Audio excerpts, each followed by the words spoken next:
Welcome back to No Man's Sky, everyone. Jason here, and this is our beginner's guide for 2025.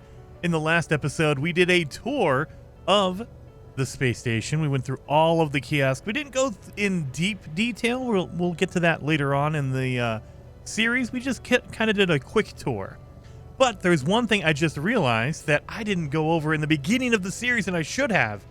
So you can rename any save you wish. So if you press your pause button, go over to your options, and this is where all of your options are for like your network settings, your display and graphics, accessibility, all the stuff we changed in that first or second episode.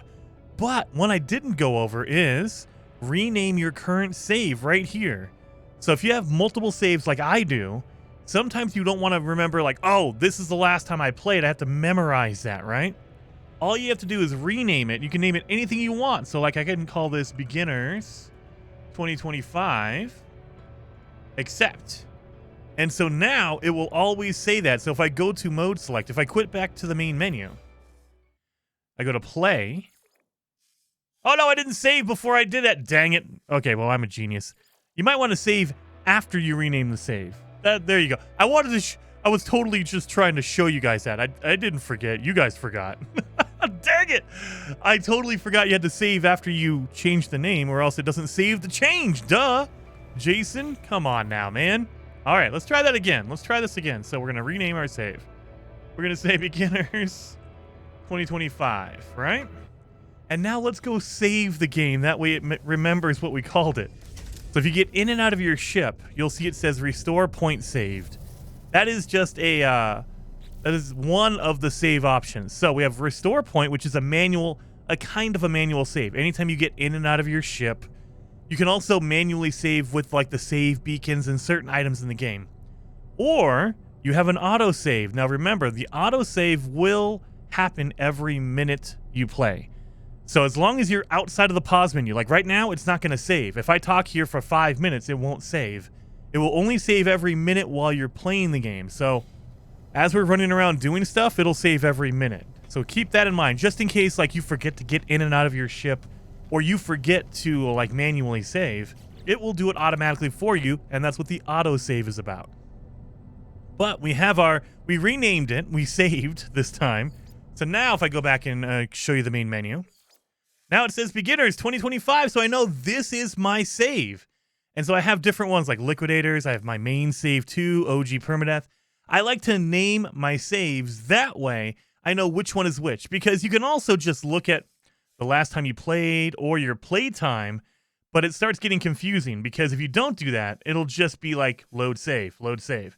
So you don't know I don't know which ones these are. You can only go by when was the last time I played it. Oh yeah, I did that one in November, or how long you played it. And so it makes it a little bit easier to just jump into a save that you know, oh, this is my beginner one, or this is my main save, or this is my permadeath save, or whatever you're doing. Whatever you want to name it, you can totally name it whatever you'd like.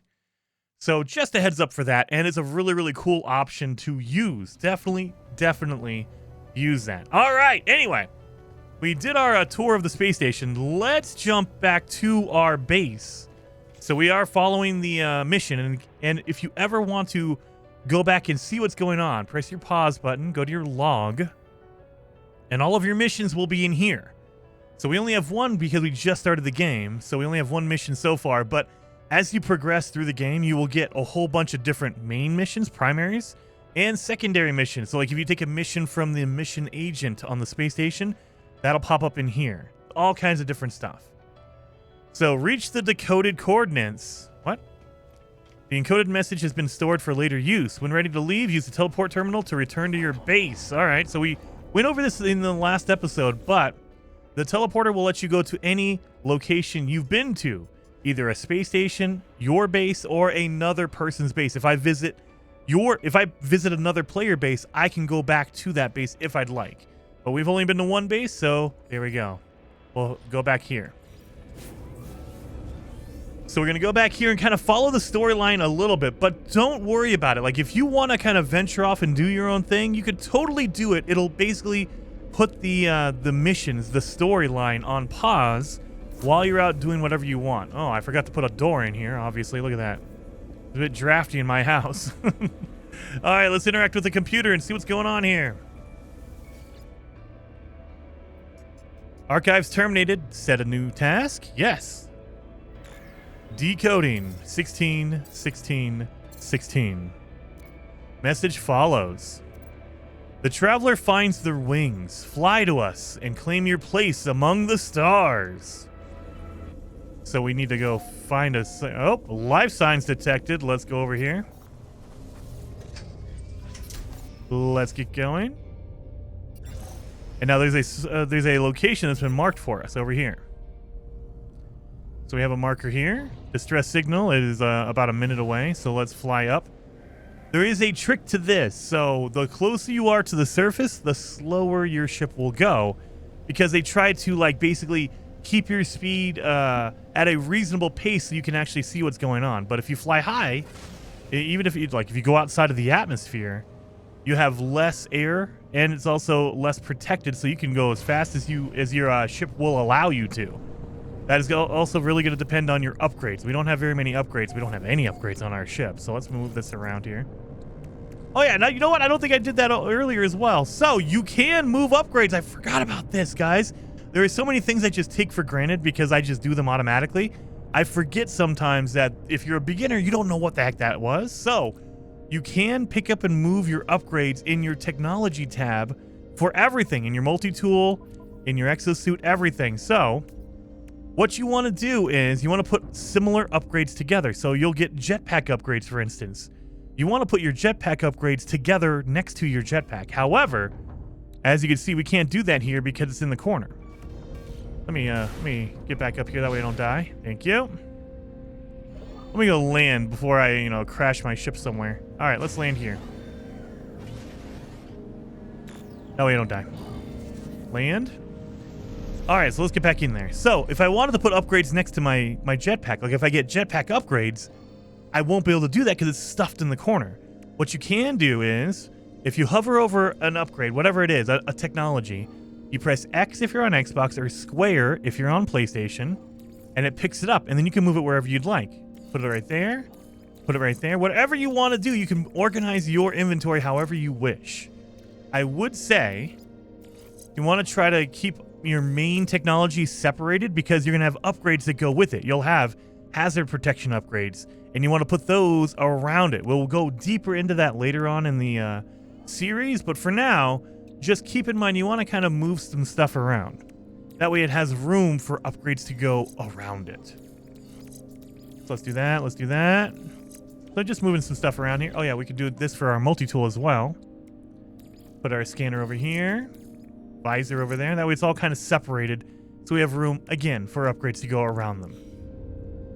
So let's get out and look for these coordinates. Right there. 500 that direction. Now before you leave, you can call in your ship. However, you need to make sure it has fuel in it. So if you have fuel, put some fuel in there. I'm at 50%, so I should be okay. But make sure you have fuel, because if you land and you have like 10% fuel, you're not going to be able to call in your ship to come to you. Like if we are just running around looking for cool materials and collecting stuff, and then we just don't want to walk all the way back, you're going to need to have fuel in there. You can't call in your ship. It can't take off or land without fuel. And speaking of that, let's grab this. Oh, journey milestone. What did we get? Oh, Drifter. We walked 10,000 steps. So we've seen a couple of those now. I think we should go into your milestones. So if you press pause on your menu, on your controller, go over here to your catalogs and guide. Now, there's a lot of information here. So what your milestones are is right down here at the bottom left. It's your journey milestones. These are not the only ones. They just show you your top 3 right here. If you select any of these, like select that one in the middle, it'll bring up your milestones menu right here. So we have different milestones for doing different things in the game. And these are total from beginning to end. Whatever you want to do, they add up over time. Like our exploration milestones. Overall journey. That's your overall score is a 12. And it counts up all of this stuff. So, alien encounters. I've talked to 0 aliens. Words collected. I've learned zero words. Space exploration. I need to travel to different star systems. I've traveled to 0. Planetary zoology. That is scanning all the animals on a single planet. I've done that 0 times. So there are different milestones for all kinds of stuff. If you go to survival, traveling on foot. That's the one we just got. I've traveled 10,085 distance units, feet, whatever you want to call them, on foot. And that is only if your feet are touching the ground. So if you're flying in a ship, that does not count. You know, and we have extreme survival. I survived 0 minutes on a extreme world. There are extreme planets in this game. You know, taking out sentinels, destroying sentinels. We have a milestone for that. Shooting down pirates, going after pirates. And then we also, look, we maxed out on our magnate, on our trading. So I believe this maxes out at 2,500,000. So once you've sold 2 million, you know, units, dollars, you're good. 2,500,000. You're good. You're maxed out. So it'll keep track of it. So it'll keep going. If I sell 1 million more, it'll go up to 4,700,000. So it'll keep track of it. So on my main save, I have all these maxed out, but they're way beyond what they need. So this will come into play later on when we talk to what is called the Atlas. But just keep in mind, this page is here, and there's a lot of stuff here. We also have our life form milestones. So whether a life form likes us or not, like the Gek. This is all the stuff you can do to interact with the Gek aliens in the game. You know, doing your missions for them, learning their words, their language.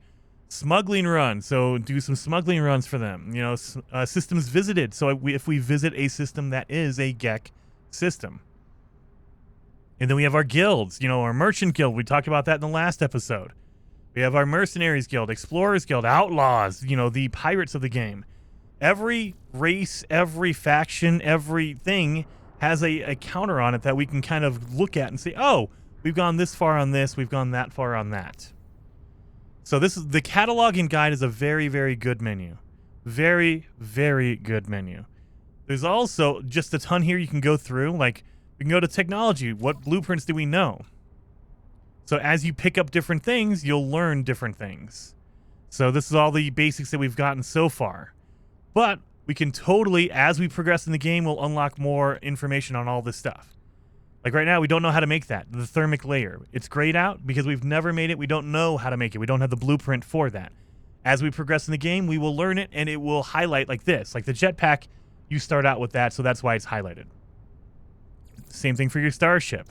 Right now, we don't know anything because it's all grayed out. But as we learn them, it'll unlock it, and it'll highlight it for us. And you have everything. Multi-tool, weapons, freighters, exocraft, exotics. So these are all the special upgrades that you learn later on through special missions. So these are very rare.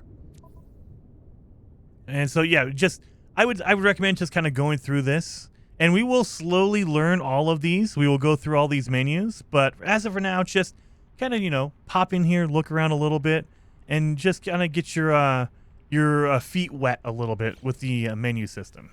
Anyway, we have our technology here. Let's unbury this. That's what I came here for. And let's see if we can get an upgrade out of here. Come on. One of these is going to give me an upgrade. We don't need Fecium. That's gross. And we got nanites. Dang it. All right. Well, we need to go find that location. It's 400 feet this way. So again, as you're running around, collect your resources for free. We can collect some food. So you'll find random plants like that you can pick. And these will, if you hover over it, it'll tell you what it does. So it says in the middle of this info box, it says consume by pressing X if you're on Xbox, square if you're on PlayStation. But in little writing underneath that, it says exosuit nutrient system will restore 10% hazard protection. So each one of these I eat will give me back 10% hazard protection. So if you want to look and see what that actually does, let me pick that up. That's my hazard protection right here. This is my hazard. You see it's down to 77%. Keep your eye on that technology tab up there. It's at 75 right now. If I eat it, jumps up to 85, 95, 100. So you can just pick this up randomly, and the plants are spread out on all the different planets. You'll see certain plants that only appear on certain planets. So there's like frozen tubers is a plant that only shows up on frozen planets, things like that. But there are also general plants, like the hepaloid wheat will show up on a whole bunch of different plants or planets. So yeah, there's going to be different varieties of different plants you can pick up and eat. Nope, I don't want to deal with you. So we're going to run. And, oh, there's a big building here. I think this is it. Yeah, look at it. This is a big crash freighter. Look at that. Big crash freighter. I can't believe I didn't see this when I was flying in. Holy moly. Well, let's get over here. And then we have our signal. Possible distress signal right here. I don't know if it's a distress signal because, yeah, this looks like it's crashed like really hard. I don't know if there's any survivors on this. Get up here. Just a wreckage of stuff.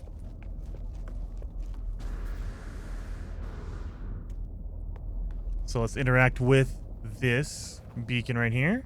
Wings of the Anomaly. Log damaged. Partial records available. The signal has led me to the wreck of a freighter. Colossal fragments of metal scattered across the landscape. Were these messages nothing but the misfiring circuits of a long-forgotten ruin? Nestled among the debris, I find the pilot's log blinking, awaiting input. Well, let's see what's going on here. Instead of displaying the ship's log, the terminal spits out a strange sequence of numbers. They are followed by a short message. The anomaly comes for the stars. Take flight. A schematic for a hyperdrive is attached to the end of the message. Well, let's take that. I pull the blueprint from the computer, but this hyperdrive blueprint is for a conventional starship, not a freighter of this size. Someone placed this here after the crash, hoping it would be found. So this is a hyperdrive. We just learned the recipe to build a hyperdrive. And we have that for our ship now. So now we could put a hyperdrive in our ship, a warp drive, essentially. So remember when I said you wanted to make sure there's fuel in your ship? Let's do that. Go to your, press down to get to your hot menu, your hot bar. Summon your vehicle and my ship. There it is. Boom, boom, boom. But while we're here, there are going to be special buildings and like this is a crash freighter that's on a planet.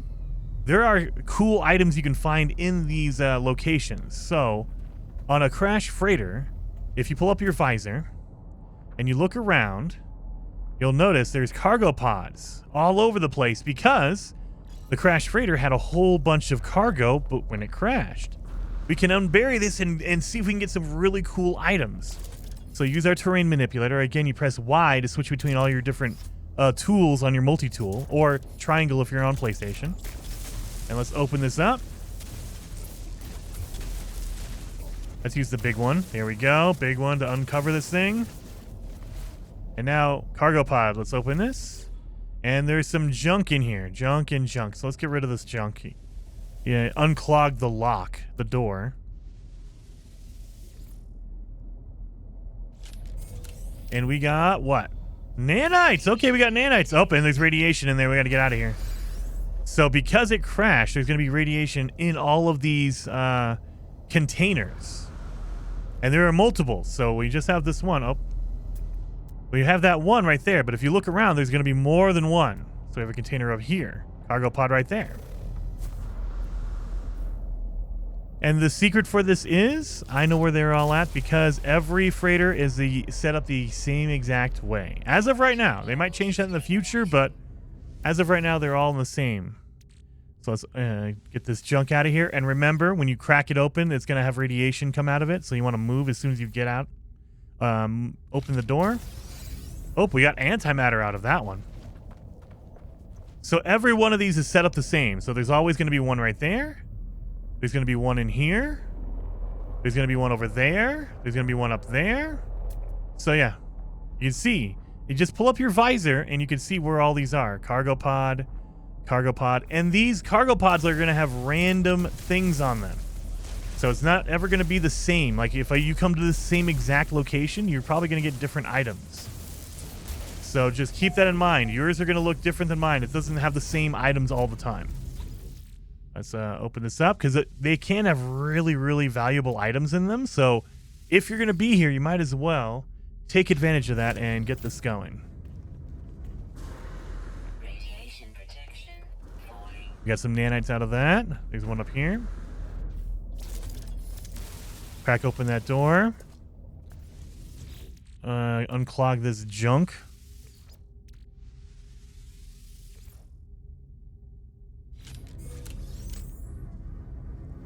We got nanites out of that too. Man, we just got nanites. All right, fine, whatever.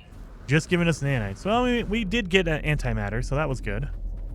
All right, so let's get on our ship. Now, our next, mission is to install our hyperdrive, our warp drive.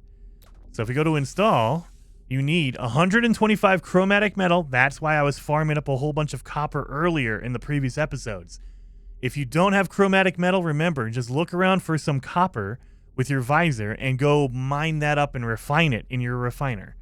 We also need 5 microprocessors. Again, we got that from the space station in the last episode. If you don't have microprocessors, go to the space station. They're going to cost you some money, so make sure you have money going on. But yeah, go to the space station and buy them. So let's install this. And now it's installed, but we have no fuel. It's at 0% fuel. We're going to need fuel. So we don't know how to make fuel yet. So our thruster's at 0%. Oh, we can't land anywhere. Oh, wait a minute. Auto diagnostic report. Hyperdrive successfully installed. Yeah. Hyperdrive fuel status empty. My hyperdrive is complete. Perhaps I really will find answers out there amidst the stars.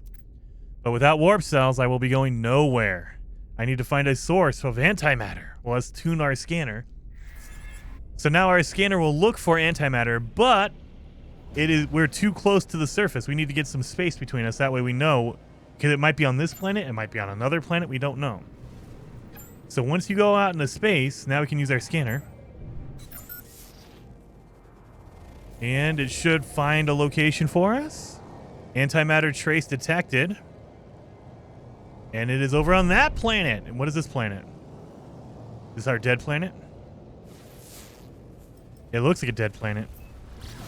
Let's go this way. Unknown planet. Let's go. And it is a lifeless planet. So we're heading towards a dead planet to get some antimatter. So we need 2 things. We need antimatter and we need antimatter housings in order to make a warp cell. So this is going to be another blueprint we learn, but you won't learn it until you get here to this location. So it does pay off to follow the storyline, at least at the beginning. There's going to be a point where you can break off and do your own thing.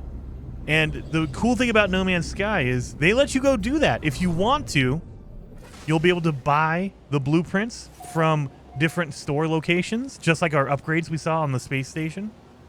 And it's going to cost you money. Or if you follow the storyline, they will give you all this stuff for free as you're completing missions on the storyline. So I highly, highly recommend following the storyline, especially if you're a brand new player. Let's see where our target is. So again, remember, if you have a location here like this, it's just a generic marker. Press left and right on your D-pad and look at the bottom left-hand side of the screen. You see it says target? I just want to kind of fly around a little bit, and within 100 meters, there we go. So we know it's this building right here. Let's land. Because we know we're landing right next to the target, and this is the only building nearby. So it has to be this building, right? So this is what's called an abandoned building. So you'll notice it's smoking, but you'll see these eggs on the outside. These are very important and very, very valuable, whispering eggs. Now, before you try to crack them open, keep in mind you will be attacked by enemies when you do that. So they're very valuable. You want to do that, but be prepared that you will be attacked immediately once you crack it open.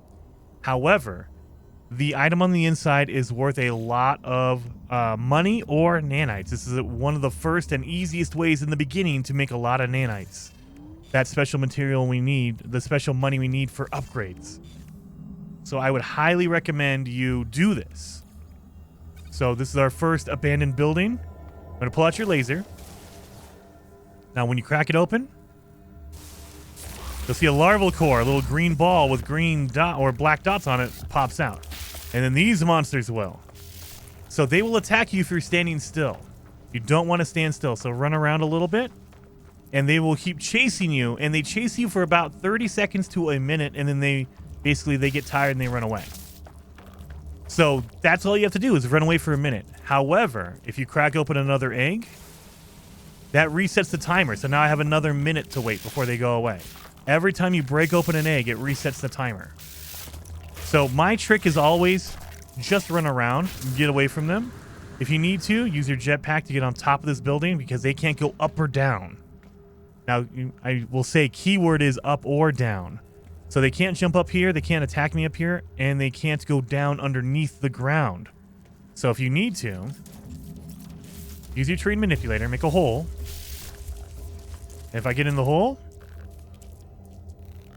yeah, they can't get you. See? Their AI, their intelligence won't let them come down in the hole. So this is kind of a tip for you if you want to make it easier. Like, you don't want to run around and get away from them.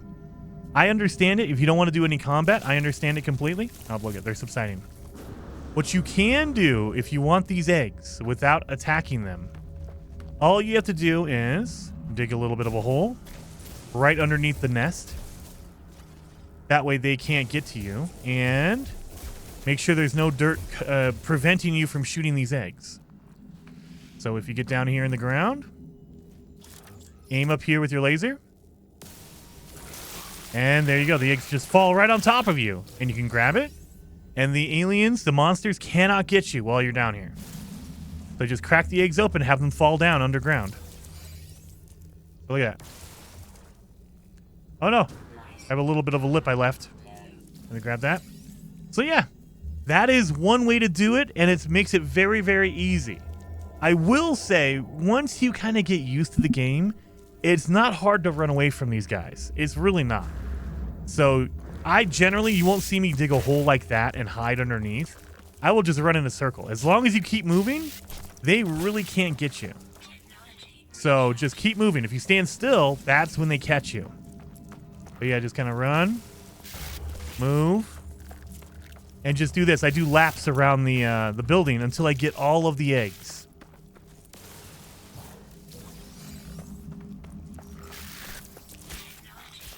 So just keep running around in a circle, and just keep in mind that timer resets every time you break open an egg. So when you do the last egg, it'll still take a minute for them to go away. So now it looks like I've gotten all the eggs, right? I've gotten all of them, I think. So if you want to double check that at all, if you pull up your visor, these eggs will come up as a red egg icon. So there's two right there. As you can see, it's a red egg, whispering egg right there. So if you ever want to double check to see maybe if you missed one or not, pull up your visor and look around for the red icon for the eggs. That's all you got to do.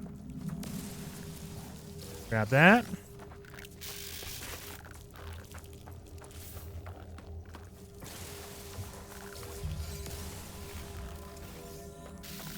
And I think we got them all.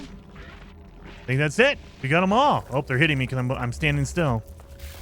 So the other thing, again, you can go down in a hole if you want to hide from them. You can go on top of this building right here because they can't get you up here. Or if you want to go inside, they can't go inside either. So you can go inside the building and you're protected. Number one, you're protected from the elements. So if you're like on a hot planet or a toxic planet, you're protected. But number two, they can't come in here. They'll still attack you through the doorway. So don't stand in front of the doorway like I just did. You want to come and kind of get inside here and just hide. That way they can't basically attack you because they spit. Yeah, you see how they spit at me? They'll jump and attack you, and then they'll spit. So just be aware of that. So if you're within spitting distance, they will get you. All right, shields are recharging. So as we get inside, look around. This is a kind of a rundown, leaky, nasty-looking building, but there's red containers in here, so you can open these up and get random materials from those. There's a whippy plant that we have to shoot and get rid of. Now, these guys have a weird hitbox. Is it down? Yeah, it's underneath. So they have a weird hitbox. So sometimes it's above, sometimes it's down underneath them. Sometimes, like if you try to shoot it from here, it'll hit this wire in front of you. So you might need to move around just a little bit to kind of get the right angle on them. It's a weird, weird thing. Okay, let's open up this one. This is a health box right there. We have a universal language database. Let's open that up, and we're going to learn a word. Terminal online. Universal translation service reached. Lifeform dictionary available. Let's learn a word. I learned the Korvax word for Korvax. Well, that's great. Thank you. And then we have restore shield. And get our shields back. All right, so we have to interact with this corrupted terminal. Let's see what's going on here. Oh, and it's full of guck, residual goop. So, I usually tell you to junk this. I'm going to keep this out of here because let me show you why I tell you to junk it. But this time we won't. I'm going to collect it. Put it in my suit. Put it in my suit. Terminal online. Selecting key. Decrypting. Success. The terminal is clogged with an unnerving, pulsating slime. Nevertheless, it appears to be functional. As I touch the input panel, the alien substance reacts violently. I make a note to avoid getting closer. The device opens, revealing a single, unblinking crimson eye. It prints out a blueprint for antimatter, accompanied by a strange message. Okay, let's take that and read the message. What is that message? You will find us when the time is right. 16, repeated over and over. And now we've learned the blueprint for antimatter. We can make antimatter now. So very freaking awesome. Now we can make our fuel to fuel up our hyperdrive so we can get the heck out of this system if we wanted to. But before we do that, remember the junk we picked up? If you put down a portable refiner... Oh, we need metal plating. I can do that. So let's put down our refiner, right? We have our portable refiner that we got from the beginning of the game. So we have our junk. Let me put some fuel in here. We have our junk. This is our slime, our residual goop. You'll see a lot of people say, no, you need to refine that. You can totally refine junk and it will give you different things. If you get rusted metal, you can refine that and it turns into ferrite dust. But I will say, I have ferrite dust right there.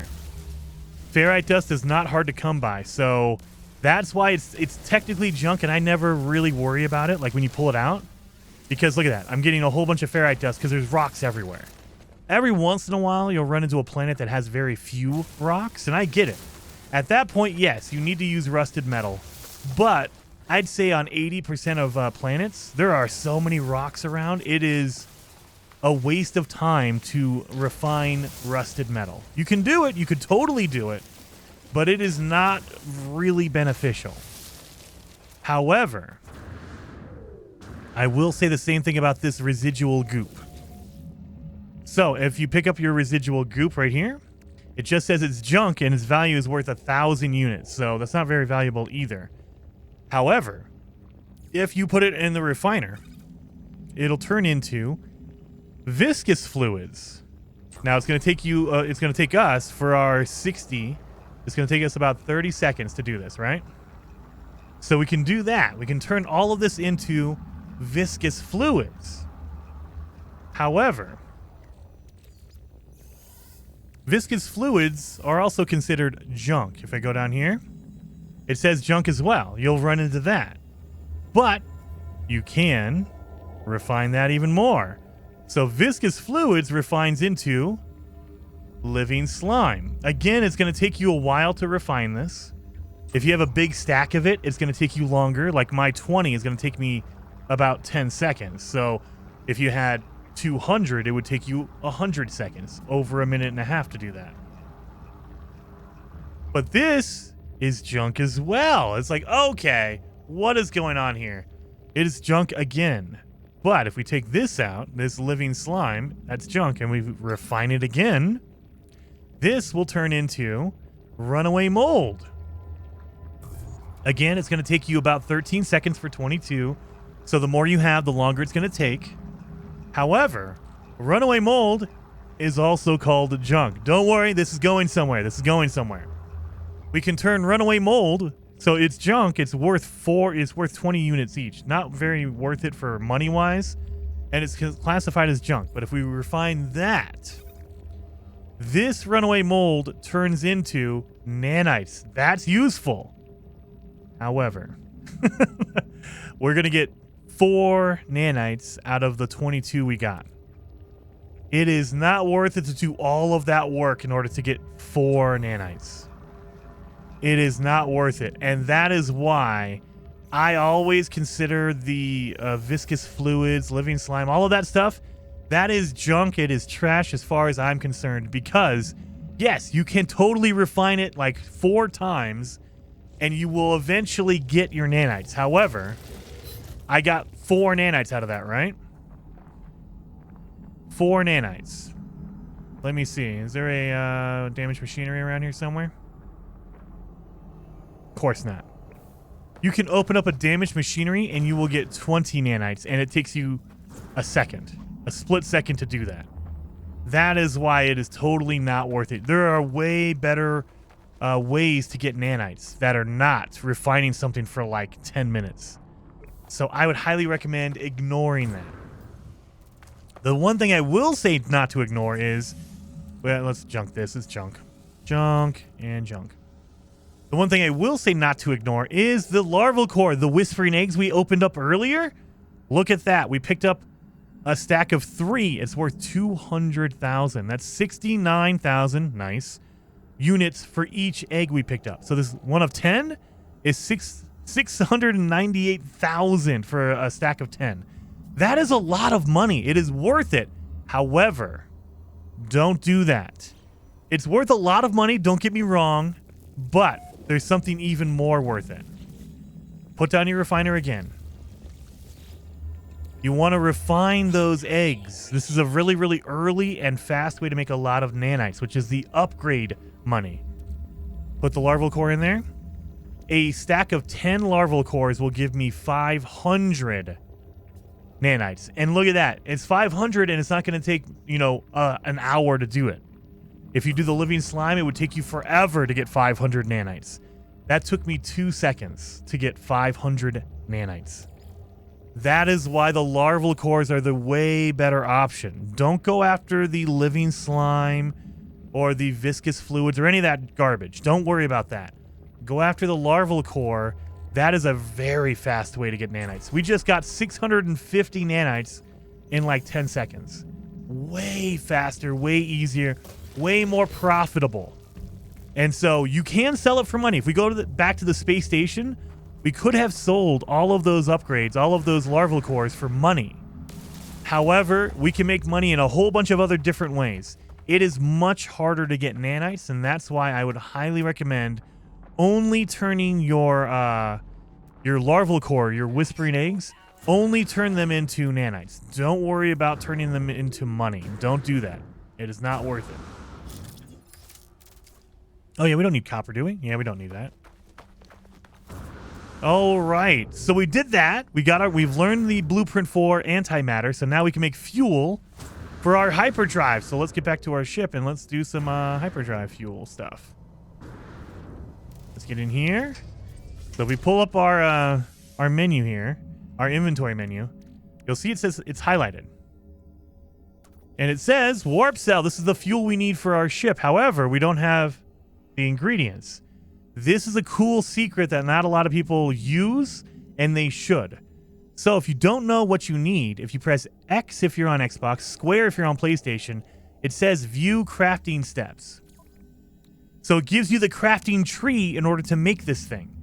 And there's going to be some items later on in the game, way deeper in the game, they're going to have a tree that is like 4 or 5 levels deep. It's like a huge tree. So very beneficial. Again, when you're in the build menu, go to A if you're on an Xbox, X if you're on PlayStation, and it brings up your crafting menu right here.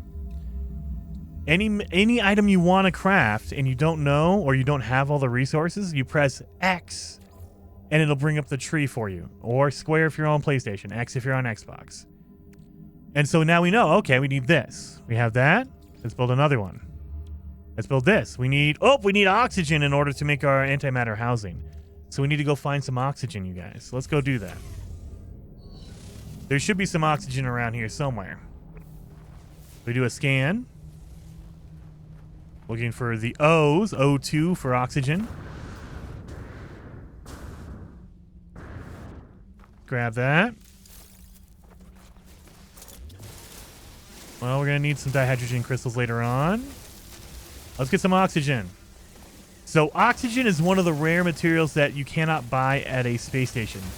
Unless you change your difficulty settings and you make the game easier. If you're playing on default, it will never show up. We're going to use oxygen for that too. It will never show up by default. It will only show up if you put it on easy or on creative. So that's why we're kind of running around here to look for oxygen-rich plants. We're looking for red plant areas.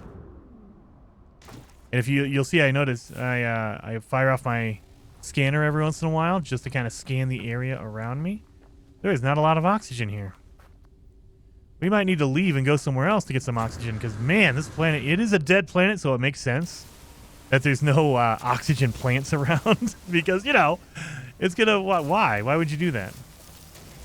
So another thing you can try is look at these rocks. Let's scan these rocks. So this one by default just says ferrite dust. It might give us oxygen or carbon as a secondary. Carbon, dang it. I was hoping for oxygen. That's all good. That's all good. This one's a bigger one, so let's see.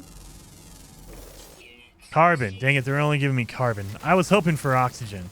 Sometimes they'll give you ferrite dust and oxygen. These guys aren't really working for me here. Oh, that was a good one. Let's do this.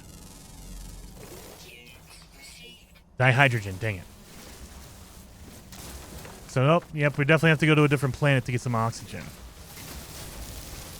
So another way you can do this is if you don't want to scan, or if you want to do it a kind of a cheat a little bit, I would say maybe a cheat, but you're using the tools of the game to your advantage. Let's see if we can find some oxygen around here.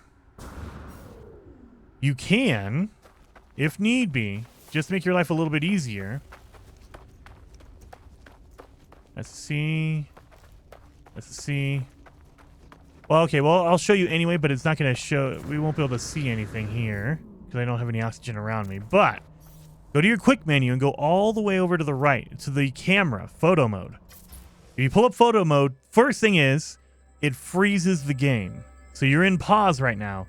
Nothing can happen to you as long as you're not in multiplayer. If you're in multiplayer, it will not freeze the game because it cannot freeze multiplayer. It can't pause multiplayer. But we're in multiplayer, or we're in pause right now. And you can move the camera anywhere you want. Use this to your advantage. There's modes in camera mode where you can bring up the effect on it, so you can change the time of day, the fog, the vignette. You can change all these camera things. The thing we're worried about is in camera mode, if you click in your right thumbstick, it moves the sun to that exact position. So if we move it over here, right thumbstick, right there. Right thumbstick. Just click in your right thumbstick and it will move that sun. Right? If we use this to our advantage, put the sun on the other side of the planet. Now the planet's dark. And if there's any red oxygen plants around, like those, oh no, those are navigational data. But you'll see any oxygen plants will pop up because they glow red.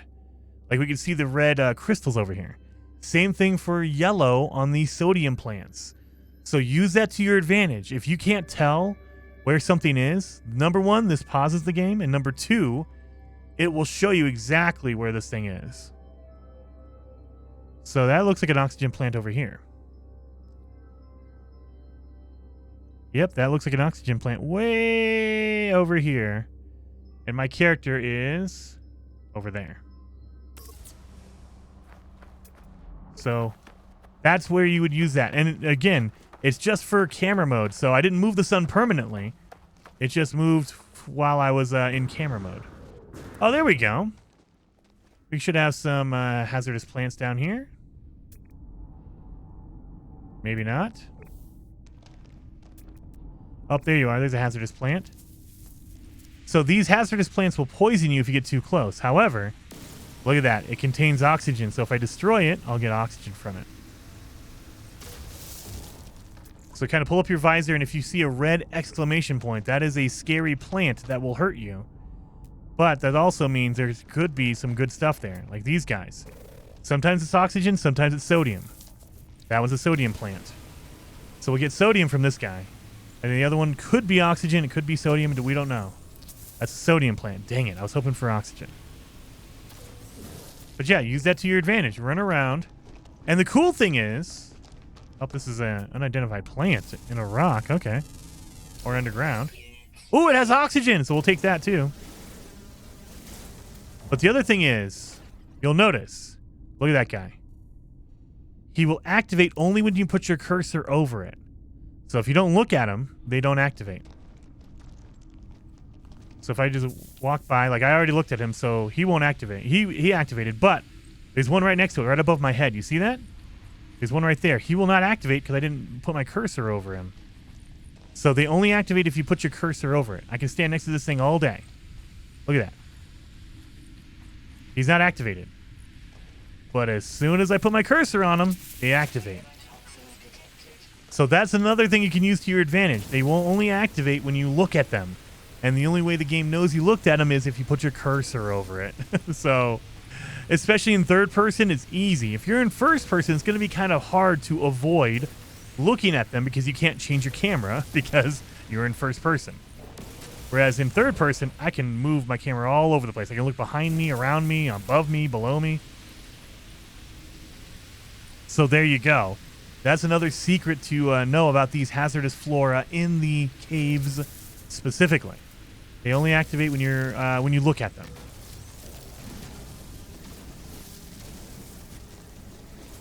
So we should have some good oxygen here. Oh, we got a good amount.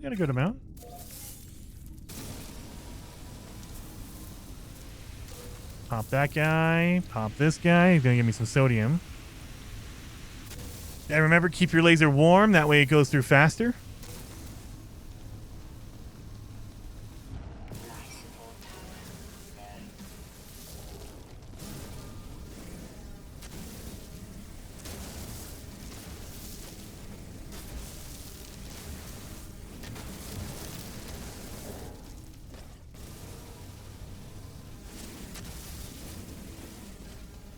And that should be a good amount of oxygen. Oh, yeah, we're at 133. We're good. 101. All right. That should get us going. So now we have to find our way back out of our cave here. So don't panic. If you can't find a hole like that, your entrance, all you got to do is use your terrain manipulator to dig yourself a hole. If you just aim straight up, you will eventually reach the surface. So that's one thing to keep in mind. Don't panic if you get lost in a cave. If you have a terrain manipulator, you're good to go. And our ship is way over here.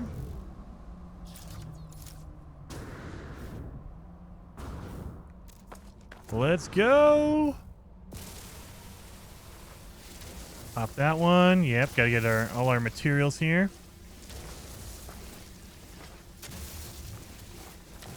Get that going. Oh, we need an advanced mining laser for that one. Dang it. That's all right. We got this. We're good. So let's make our fuel. So we need to have antimatter, which is 25 chromatic metal and 20 condensed carbon. And we need an antimatter housing, which is 30 oxygen and 50 ferrite dust. You make one of each. And now we can make our warp cells. Done. Boom, and let's make 2 of them. Build it up. Build it up. So now we have fuel in our warp drive. I don't have any fuel in my launch thruster, though. Dang it. We need that. So we need to make launch thruster fuel. We don't have any. We have Starship launch fuel. And we have uranium, but we don't have either one. So we need to make one of these things. I can't make uranium, but I can make the launch fuel. So let's go into our build menu. Look through here, and we have our launch fuel. We need metal plating and dihydrogen. Go into our build menu again. Remember the tree? Make one of those, and done. Easy peasy. Also fill up our pulse engine. There we are. So now we are good. We can fly around. We have our launch fuel. We are doing good. So another thing to keep in mind is if you use your ship to fire at the ground, let me show you. I have nothing in my starship inventory, right? Or I shouldn't say that. Let me move all this out. My starship inventory is empty now, right? There's nothing in here. But if I shoot the ground, I will break the rocks that are on the ground. I can break these blue crystals for the dihydrogen. I can shoot the plants and destroy the plants if I wanted to. And it doesn't destroy them. It actually farms up the resources. There's a rocket on those. Yeah. So this is a very fast way to get a whole bunch of resources if you want to. So if you need to, like you don't want to run around on foot, all you got to do is shoot the ground with your ship and farm up all the resources on the ground this way. Now you want to fly low and slow. Like I'm not even hitting the gas. This is how my how fast my starship just flies on its own without me even hitting the gas, without me using any throttle whatsoever. Now if we go back into our, look at that. I've gotten 350 carbon, 500 ferrite dust, 200 dihydrogen. I got a couple of oxygen out of there. I got a little bit of cobalt. So you can use this for everything that is, you know, what you could do with your laser, I should say. Now, keep in mind, you can't get the advanced stuff. So, like, if we go after copper, that will not work. Anytime you need a special tool, it will not be able to be got or get destroyed, collected with your ship. But any normal thing, like any rock, any plant that you can destroy with your multi-tool, a regular laser, you can also do it with your ship. Again, like these crystals. They need an advanced mining laser. I can't destroy them. They won't let me destroy those. But these blue ones, they don't need advanced mining lasers. So that's why you can't get the advanced stuff. They won't let you cheat that way. Like I can do this all day, it will never destroy that yellow crystal. So this is a very awesome way to get a lot of resources because you could just do this for 5 or 10 minutes and you could farm up thousands and thousands of ferrite dust and carbon and all that kind of stuff. You might be able to get some, you know, a little bit of oxygen, a little bit of sodium, that kind of stuff. Yeah, look at that. 1,000 ferrite dust, 700 carbon. Ooh, we got some condensed carbon. We got some oxygen. We got 600 dihydrogen. Yeah, we are stacked on all these materials for a while. That is freaking legendary. So, we're good. We're moving on. In the next episode, we have fuel in our warp drive. We're going to go. We're going to warp to a new system. So, I will see you guys then.